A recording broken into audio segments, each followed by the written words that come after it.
Uragano Ida, New York, 1 settembre 2021. Tutti noi abbiamo visto questa immagine, ma pochi sanno che al di là degli uragani e dei venti c'è stata un'emergenza molto più forte. Tempesta di topi. Vedo che non sono l'unica scioccata da vedere un'immagine simile, ma poiché voglio trattare oggi della crisi climatica e di come questa sia il motore di nuovi e preoccupanti fenomeni migratori, ho necessità di portarvi in quell'esperienza che io ho vissuto.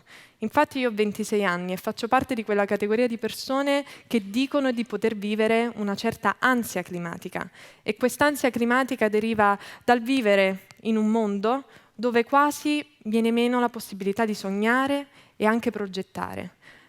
Ovviamente la storia che vi racconterò riguarda me e loro, però poiché voglio che vi concentrate molto di più sulle mie parole che non su questa immagine, passo a quella successiva, che è un'immagine che appunto ci fa ridere, ci fa sorridere, che sembra familiare un po' per tutti. Però questa immagine mi ha fatto molto riflettere. Io vivo a New York, una città famosa per avere più topi che abitanti, e ci sono 6.000 persone. Vedo qualcuno che annuisce, quindi non sono l'unica ad essere stata traumatizzata da questo. La cosa che per me è diventata normale è stata quella di vedere fiumi e fiumi di topi riunirsi negli angoli delle città, laddove si possono osservare queste nuove sculture moderne di fiumi e sacchetti di immondizia, tutti quanti raccolti. Però quello che io non consideravo normale era pensare di avere dei ratti nel mio appartamento, e io vivevo al 20° piano.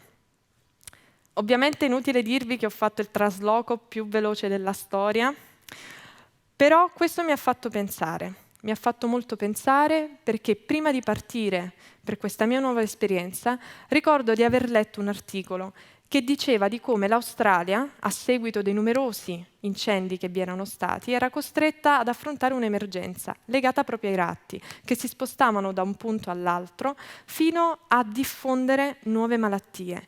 E per me queste malattie erano troppo lontane, e a volte anche il fenomeno climatico è qualcosa che viviamo e che sembra non toccarci. Però una volta trovati dei ratti nel mio appartamento, allora sì, per me sono diventati un problema. E ho iniziato a documentarmi e ho visto come non solo in Australia, non solo a New York, ma anche qui in Italia abbiamo un problema simile. E qual è il più grande problema? Che a seguito di una pandemia potremmo avere una nuova emergenza. Poi ho pensato, in realtà a livello storico noi già abbiamo una testimonianza di un popolo che purtroppo si è estinto per ragioni climatiche e soprattutto a causa dei topi. L'isola di Pasqua. Molti quando parlano dell'isola di Pasqua e delle ragioni per cui il popolo è dovuto allontanarsi oppure si è estinto, sono legate a queste sculture che vedete alle mie spalle, i Moai. In realtà pochi sanno che la popolazione si è estinta soprattutto per la mancanza di viveri e per la mancanza di acqua potabile. E la mancanza di viveri e di acqua era dovuta principalmente a questi cargo che arrivavano dal vecchio continente al nuovo e che trasportavano soprattutto ratti. E i ratti hanno diffuso nuove malattie, oltre ad aver mangiato i raccolti. Questo mi porta quindi ad una riflessione più ad ampio respiro, che è quella della crisi climatica. E allora inizio con alcuni dati. L'1% della Terra nel 2019 è stato dichiarato inabitabile e tra il 2008 e il 2018 circa 26 milioni di persone sono state costrette a spostarsi, ovviamente per mancanza di viveri, per mancanza di acqua e per diffusione di malattie rare. Quindi parliamo di diritti fondamentali. E allora questo mi porta ad analizzare il tema di oggi, rifugiati climatici o migranti ambientali. Ma chi sono i rifugiati climatici? Ecco, questa è la prima domanda e da giurista vi dico che il problema è che manca una definizione della stessa categoria. L'unico spiraglio di speranza che abbiamo è quella di analizzare i due termini singolarmente. Allora, per quanto riguarda la parola rifugiato, vi è la Convenzione di Ginevra del 1951, che lega questa particolare categoria alle guerre, alle violenze, alle persecuzioni. E quindi sembrerebbe quasi impossibile darne una interpretazione di tipo estensiva fino a ricomprendere questa nuova categoria. E allora il termine viene ad essere utilizzato nei fori internazionali, viene ad essere utilizzato nelle discussioni pubbliche, ma nei fatti nulla è possibile al momento. Certo, c'è chi tenta di dare una interpretazione di tipo estensiva, ma lo fa quasi in maniera sorda, ossia un'agenzia delle Nazioni Unite autorevole, UNEP, nel 1985 ha dato una prima definizione di rifugiato climatico e ha detto che questa categoria è legata a particolari circostanze, ossia eventi che costringono persone a spostarsi in maniera temporanea o permanente per la mancanza di possibilità e progetti futuri di vivere una vita normale. Quindi ancora parliamo di diritti fondamentali. E adesso passiamo al secondo tema, quello del clima. Inizio da una differenza, che è quella di climate e weather, ossia tra clima e tempo atmosferico. Questa è di particolare importanza perché devo dire che io sarò anche petulante sul cambiamento climatico e mi sta bene, però molte persone mi dicono in realtà il clima non è un vero problema, il clima è sempre cambiato e di questo ne abbiamo testimonianza. Questo è vero. Ma il reale problema è che le cose cambiano in maniera troppo veloce e questo sì che riguarda tutti noi. Allora per tempo atmosferico si intende una variazione anche abbastanza ampia in gradi centigradi, però nel breve periodo, mentre il clima riguarda il lungo periodo. Detto in altre parole, se una differenza di 10 gradi centigradi in una giornata ci può sembrare anche quasi normale, una differenza di 10 gradi centigradi in 3, 4, 5 anni questo ci preoccupa. Questa è una prima definizione importante.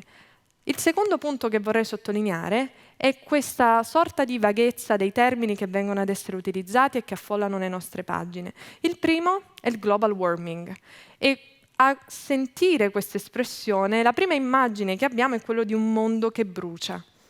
E questo è un problema, perché anziché pensare ad un mondo che bruci, dovremmo pensare ad una serie di energie che vengono rilasciate, che quindi creano zone del mondo estremamente calde ed altre zone fredde con alluvioni sempre più ripetuti. Invece il cambiamento climatico è una categoria, possiamo dire, di ampio respiro, che guarda tutta una serie di fenomeni che sono legati a queste variazioni di lungo periodo e tra questi ovviamente rientrano i rifugiati climatici. Questa immagine, secondo me, è molto forte, perché ci permette di capire quanto l'uomo abbia la possibilità di cambiare le cose, ma soprattutto di quanto l'uomo abbia una presa sulla natura. Sono bastati pochi giorni di chiusura forzata in casa per vedere come l'ambiente abbia risposto in maniera positiva. E quasi ci sembrava sbalorditivo ammettere che quei risultati, tanto sperati e voluti da ricerca, potessero realizzarsi nel giro di pochi momenti o nel giro di pochi giorni. E allora ho pensato, ma forse il problema è che siamo veramente circondati da una serie di informazioni catastrofiche al punto tale da allontanarci fin troppo da questo che è un problema che io reputo visibile e presente ai nostri occhi. E allora ho pensato, come ho iniziato ad interessarmi dei rifugiati climatici? Come è partito il mio interesse per il clima? Ed è partito con l'uragano Katrina. Ero una bambina e guardavo queste immagini che per me erano assolutamente devastanti. Poi però crescendo ho visto come l'intensità degli uragani aumentasse, ma le informazioni che venivano diffuse diventavano sempre più vaghe e le informazioni più vaghe le ho ritrovate proprio per ciò che riguarda l'uragano Maria. Ma non mi è bastato leggere le informazioni, sono voluta andare sul posto e sono andata su uno dei posti più colpiti dall'uragano Maria, che è Puerto Rico. La cosa che però ho imparato ancora è avere una conferma che l'agire umano sia assolutamente determinante.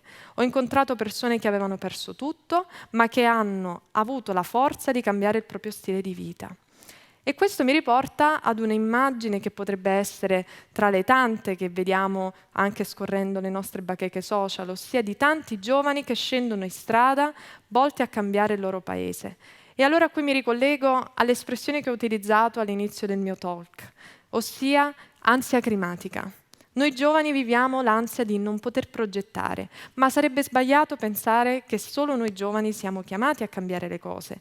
Ed infatti bisognerebbe scendere in strada, certo, ma anche coinvolgere i propri genitori, coinvolgere le persone più piccole, quindi smettere di parlare di un discorso che sia semplicemente generazionale. Noi oggi viviamo crisi multiple. Vi è la pandemia, vi è l'emergenza climatica e soprattutto quest'anno abbiamo avuto prova di come questa emergenza non sia tanto lontana da noi. Quindi tutti gli stati, nessuno escluso, nell'ultima decade ha dovuto interfacciarsi con una crisi climatica. E tutti noi, nessuno escluso, è chiamato a fare qualcosa. Bene, dopo questo bel discorso, allora voi mi potreste chiedere, ma cosa possiamo fare? A livello tecnico mi sento di dire che la cosa migliore sarebbe attuare il cosiddetto sharing technologies, ossia condividere quelle che sono le informazioni al momento presenti, soprattutto sul mercato, di quelle che potrebbero essere le tecnologie che più possono aiutare i paesi succubi di questo clima che sembra diventare sempre più violento. E il secondo punto, che forse è quello su cui tutti noi possiamo realmente agire, già l'ho citato, è l'educazione, ossia insegnare ai più piccoli, ma anche ai meno piccoli, che noi tutti non siamo qualcosa di altro dalla natura. Noi siamo parte stessa della natura, per cui qualunque nostro agire avrà delle ripercussioni. Si dice che noi siamo ciò che mangiamo, ma io aggiungerei che siamo anche il risultato dell'ambiente che ci circonda. Questo vale per le persone e per la natura. Grazie.